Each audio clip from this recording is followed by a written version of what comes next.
All right, let's talk about one of the most feared topics on the entire SAT, functions.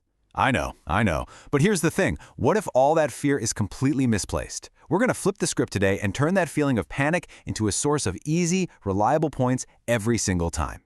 Yeah, it all starts with this guy right here, f of x.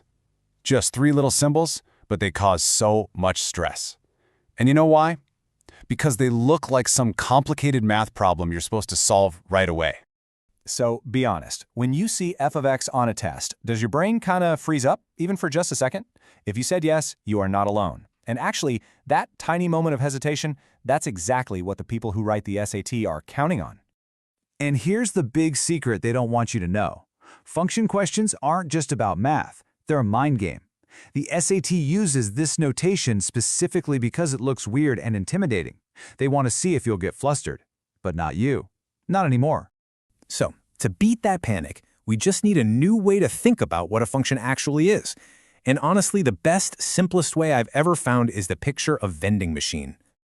Forget all those complicated textbook definitions. Seriously, this is all a function is. It's just a simple, predictable machine. You put one thing in, it does something specific to it, and it spits exactly one thing out. That's it. That's the whole idea. Think about it, right? Your input is you pressing button C4. The rule of the function is just the machine's internal programming that says, okay, C4 means that spiral over there. And the output? The bag of chips that drops into the tray. Input, rule, output. Simple.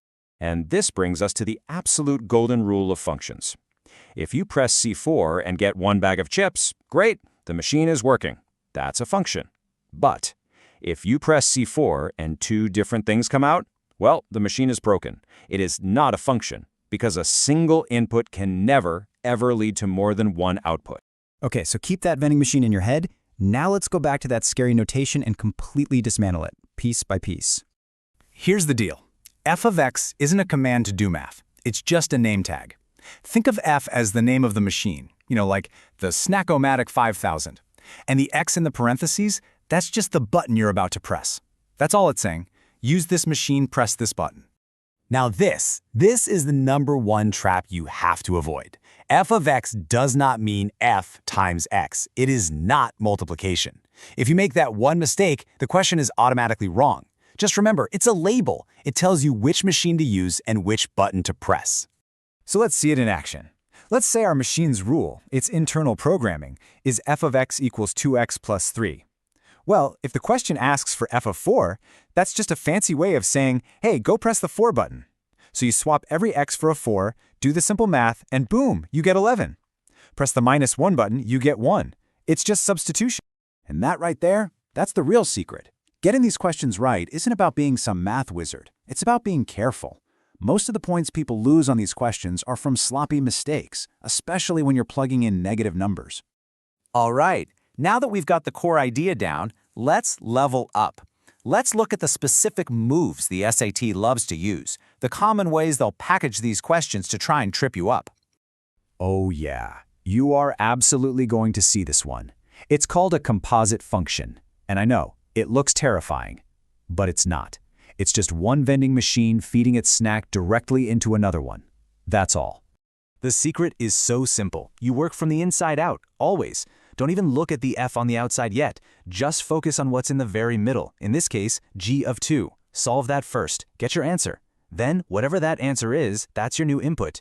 You take that number and plug it into the outside function, f, just one calm step at a time.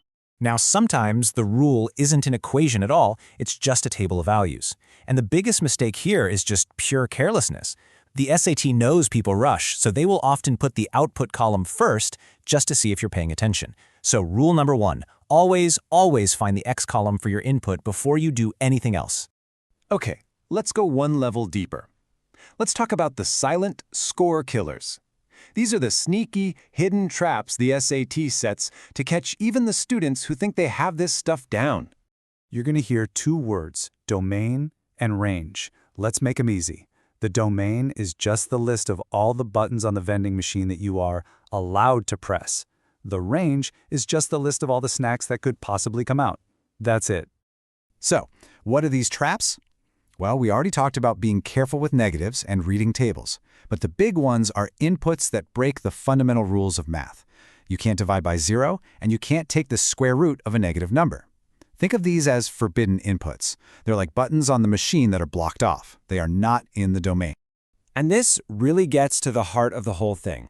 The actual math in these problems, it's usually pretty easy, like stuff you learned years ago. Functions aren't hard, they are unforgiving. One tiny mistake, you drop a negative sign, you look at the wrong column, and you will land perfectly on one of the trap answers the SAT has laid out just for you. So how do you win this game? You win by being precise. You win by taking a deep breath and substituting your numbers calmly and carefully. And you win by respecting the notation for what it is, a simple instruction, not a scary operation. These are skills you can learn, not some kind of natural math talent. And look, why does this matter so much? Because getting a top-tier score, breaking into the 1400s and beyond, is just not going to happen if you're giving away points on function questions. Mastering this skill isn't optional, it's an absolute requirement. So let me just leave you with this thought. From this moment on, what if seeing f of x on a test wasn't a signal to panic? What if instead it was a green light, a signal for reliable, predictable points because you know the rules, you know the traps, and you know exactly how to solve it? It's not a threat anymore, it's an opportunity.